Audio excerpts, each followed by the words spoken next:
칭찬만으로 아이의 행동 문제를 고치도록 아이에게 동기를 부여해주지 못했을 때는 조금 더 강력한 동기부여 프로그램을 시행할 필요가 있죠. 그런 프로그램 중에 대표적인 게 바로 토큰 경제입니다.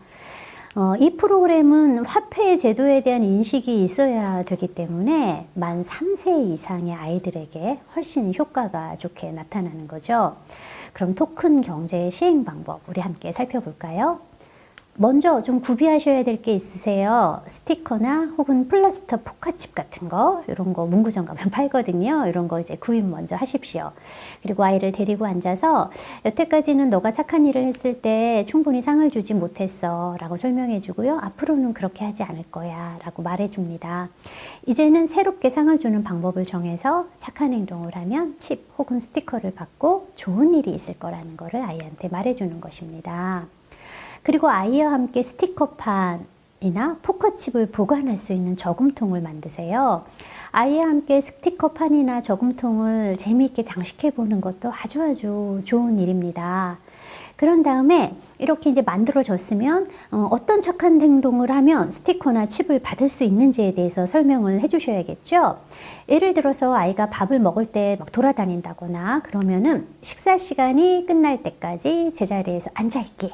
이게 착한 행동이 되는 거고요. 만일 동생을 때린다면 동생 때리지 않기 이런 식으로 정하는 것입니다. 자, 이제 아이는 스티커나 포카칩으로 얻을 수 있는 특권의 목록을 만들 차례입니다. 이 특권들에는 특별활동, 예를 들면 영화 구경, 놀이동산 가기, 장난감 사기 이런 것도 있어야 하고요. 또 일상적인 거, 뭐 텔레비전 시청, 컴퓨터 게임, 자전거 타기, 친구 초대하기 이런 것도 포함시켜서 특권 목록을 만드세요. 이게 다양하면 다양할수록 좋아서요. 우리가 특권 목록은 적어도 5개에서 10개 정도 사이로 만들라고 이제 권해 드립니다. 만일 아이가 특별한 보상과 훨씬 더 돈이 많이 드는 거 있잖아요. 놀이동산 가는 거는 사실 돈이 되게 많이 드는 거거든요. 이렇게 조금 큰 보상을 얻기 위해서는 아마 아이는 보다 많은 스티커나 칩을 얻어야 될 것입니다. 근데 우리는 인색하면 안 돼요.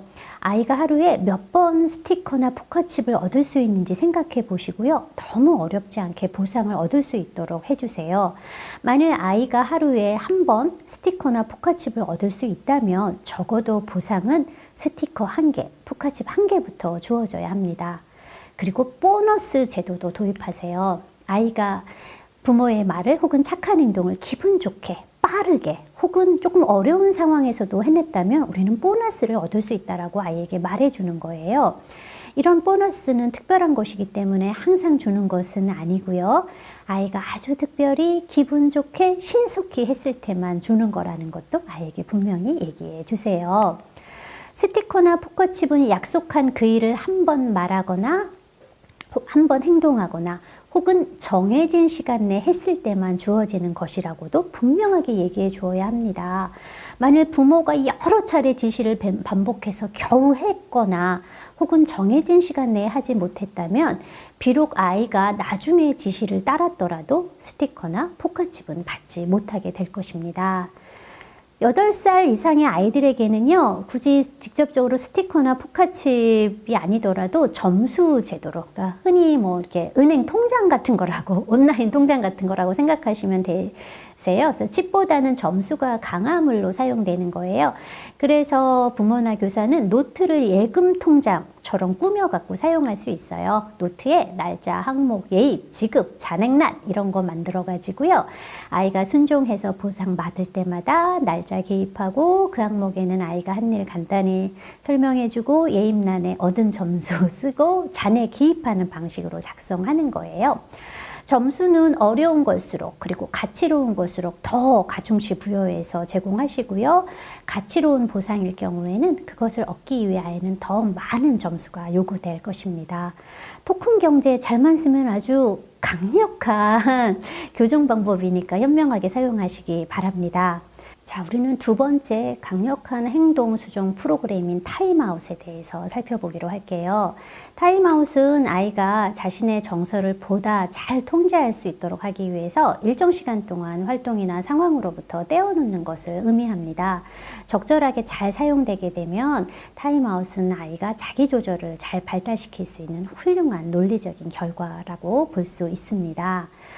많은 부모님들이 저한테 물어보십니다. 타임아웃 어떨 때 사용해야 하나요?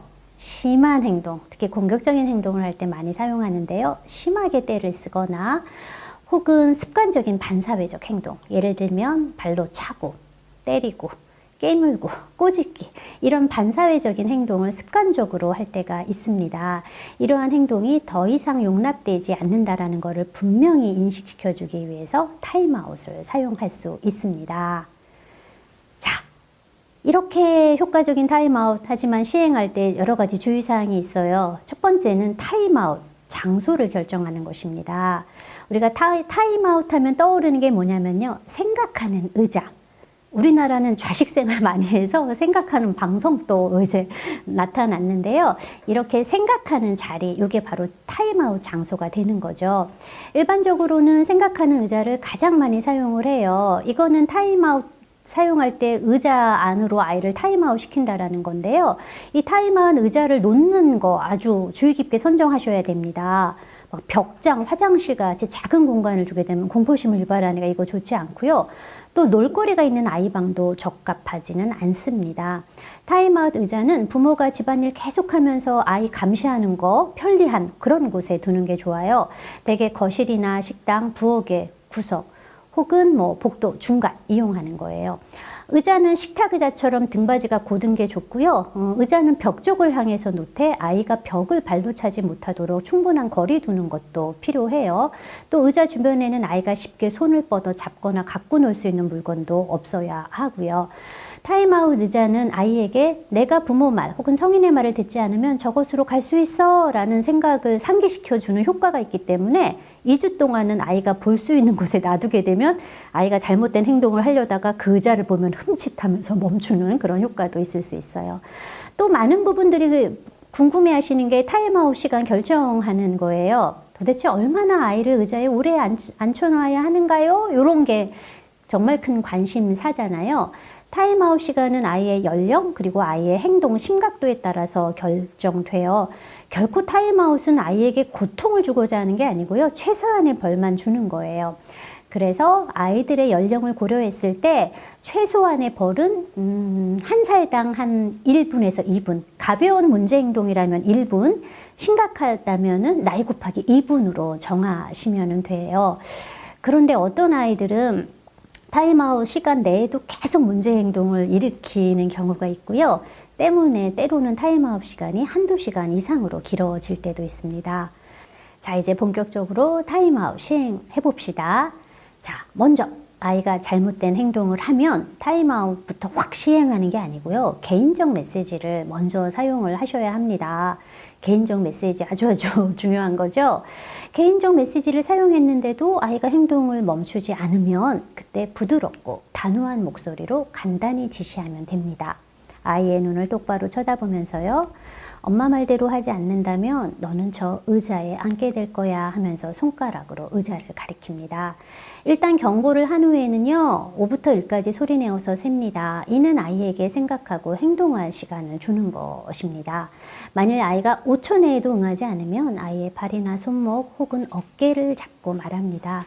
내 말대로 하지 않았으니 너는 저 의자에 좀 앉아 있어야겠다. 이때 아이는 아니 이제부터 할 거야 뭐 이래서 그랬어 라고 약속을 하거나 변명을 하는데요. 그래도 상관하지 말고 바로 아이를 의자에 데리고 갑니다. 만일 아이가 저항을 한다면 약간의 신체적인 힘을 사용하셔도 됩니다. 예를 들면 빠져나가지 못하게 어깨에 힘을 주어서 아이를 데리고 가는 거죠. 타임아웃 의자에 앉아서도 아이들은 계속 화장실에 가고 싶다고 하거나 물을 마신다 이러면서 자꾸 자리를 떠나려고 핑계를 댑니다. 이는 허용될 수 없습니다. 그리고 어떤 아이들은 성인에게 따져 묻기도 하죠. 이것도 안 됩니다. 무조건 아이는 타임아웃 의자에 앉혀지게 됩니다. 아이를 의자에 앉혀놓고 단호한 목소리로 말합니다. 내가 일어나라고 할 때까지 거기 앉아 있는 거야. 이렇게 말해 주시고요. 타임아웃 동안에는 아이와 절대로 언쟁을 벌이지 마십시오. 또 가족이나 다른 사람이 있다면 어느 누구도 아이에게 말을 걸어서는 안 됩니다. 이제 적당한 시간이 흘렀다고 판단되면 아이에게로 가서 이제 시킨 대로 하겠니? 라고 묻습니다. 어떤 아이는 욕설이나 주먹질과 같은 반사회적인 행동을 하기도 하는데요.